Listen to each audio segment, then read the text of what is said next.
What is a Kabbalist? The town of Tzfat, where I live, is known as the city of Kabbalah. People of all types and backgrounds come looking for Kabbalah. Some stay a few hours, others a few days, and some, not a few, even end up spending our lives here.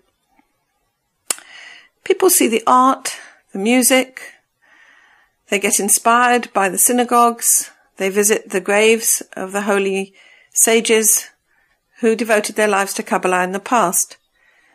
But the question is this really Kabbalah? What are we really looking for? What is the real meaning of Kabbalah? Rabbi Mordechai Gottlieb, a student of the firstborn son of Rabbi Ashlag, Rabbi Ashlag, clarified this question in the biography that he wrote of the Rabbi's Ashlag, and this is what he has to say.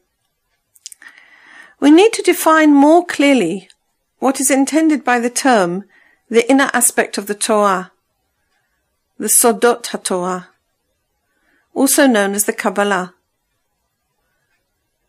Many people mistakenly think that whoever studies the Zohar and the writings of the Ari is already a Kabbalist, one who's proficient in the inner secrets of the Torah. This is a complete mistake.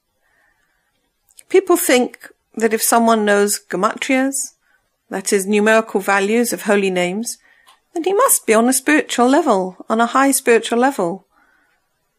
This is nonsensical. These are only covers for the inner meanings of the Torah, and for sure, they are not the secrets of the Torah themselves.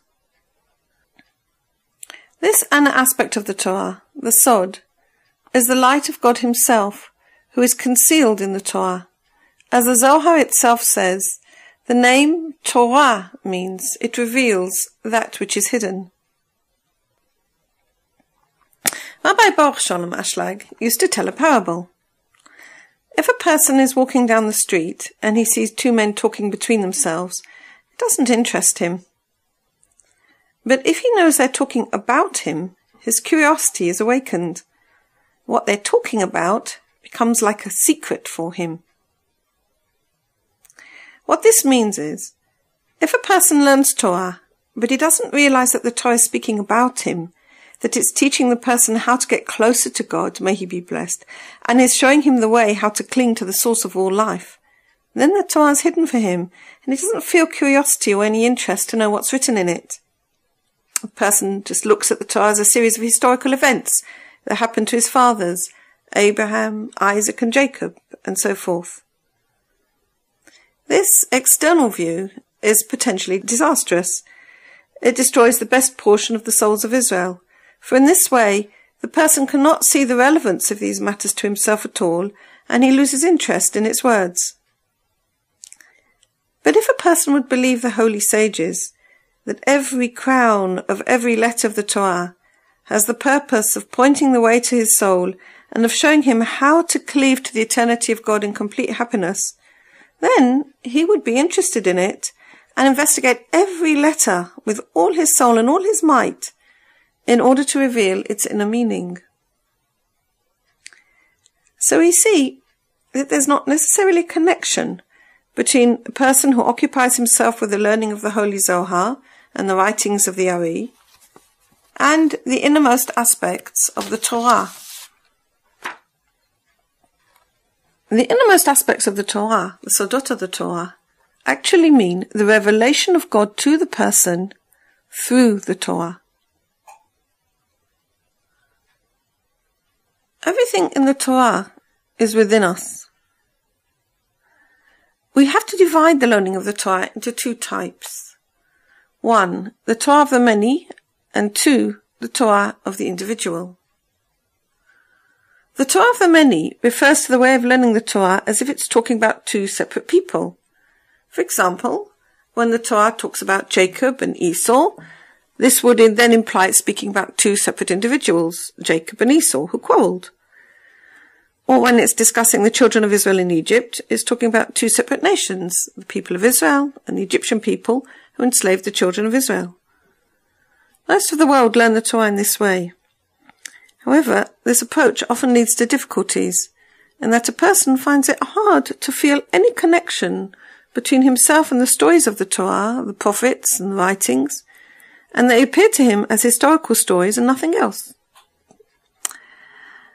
In this context, the Zohar writes, Rabbi Elazar opened his discourse and said, "It is written, and the ark rested in the 7th month, on the 17th day of the month, on the mountains of Ararat." Genesis chapter 8 verse 4. How delightful are the words of the Torah! Every word has high inner meanings. And the whole Torah is called high. We learn in the Bright of Rabbi Ashlag the 13 principles by which the Torah is propounded. A particular example that embodies a general principle and is taken from a general principle in order to teach, does not teach only about itself, but was brought in order to teach about the whole. Since the Torah is the generality of the Most High Light, even though it may be telling one simple story, it certainly does not intend to demonstrate that particular story alone, but it intends to show higher and concealed matters, and was not brought only to teach about itself. Even though the example emerged from the generality of the Torah, it did not emerge just to teach about itself, but it emerged in order to tell about the generality of the Torah. As 'tis written, and the ark rested on the 17th day of the month on the mountains of Ararat.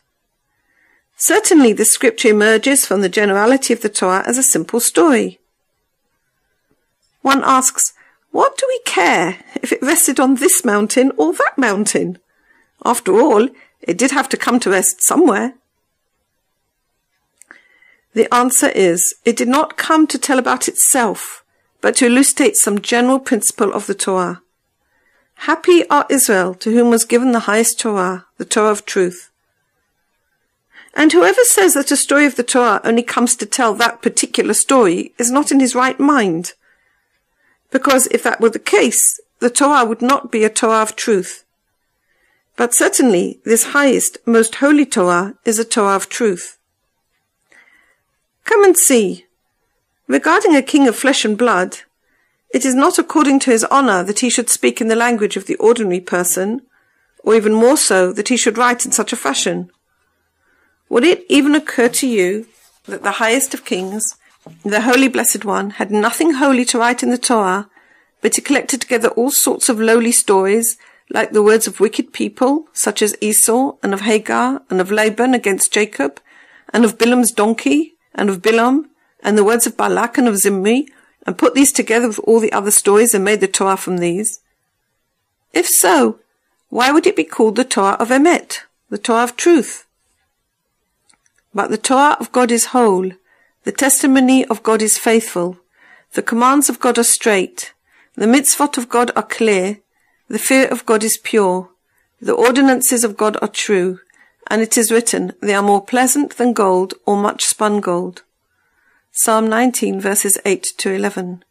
Such are the words of the Torah. Certainly, the highest holy Torah is a Torah of truth. It is a whole Torah of God, and every single word comes to show the highest matters, because the matter that is told in the story does not come to show the story alone, but teaches about the generality of the Torah, as we have learned. So we see the warning of the Holy Zohar, that we should not consider even one incident described in the Torah as an event in itself, but it is composed of the highest and deepest inner meanings of the revelation of God. In this way we should relate to the Torah, believing that in every word hides the light of God. In every word, the Torah is teaching us how to walk, in order that we may come into affinity of form with the Creator. Secondly, we may learn the Torah as a single entity. That is to say, we learn the Torah as if all the events of the Torah are occurring within each individual person.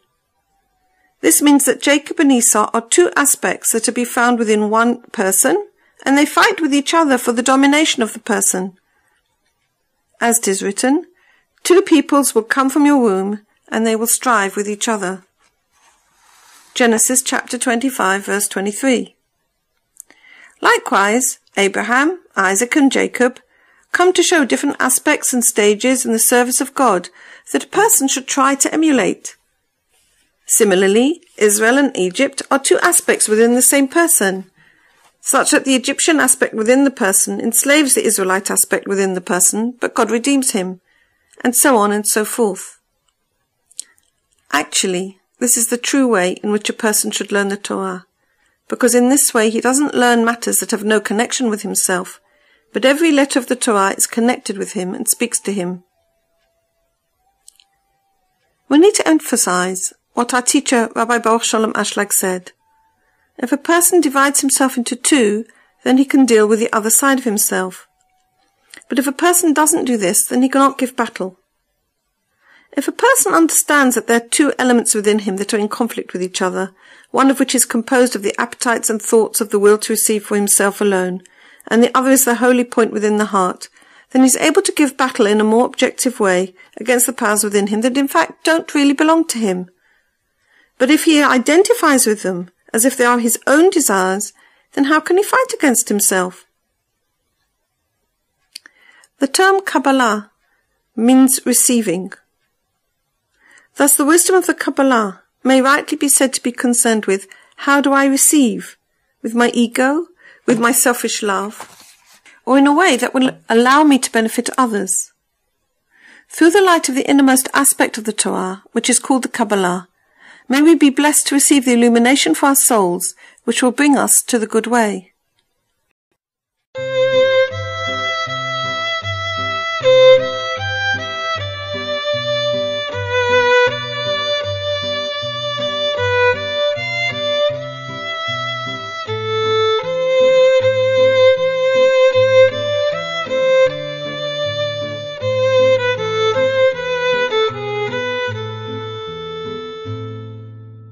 This audio recording is brought to you from the haTorah school, established by Yedida Cohen for the study of the Kabbalah as taught by Rabbi Ashlag.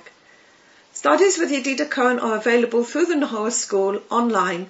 Details at www.nahoraschool.com or www.nahorahpress.com.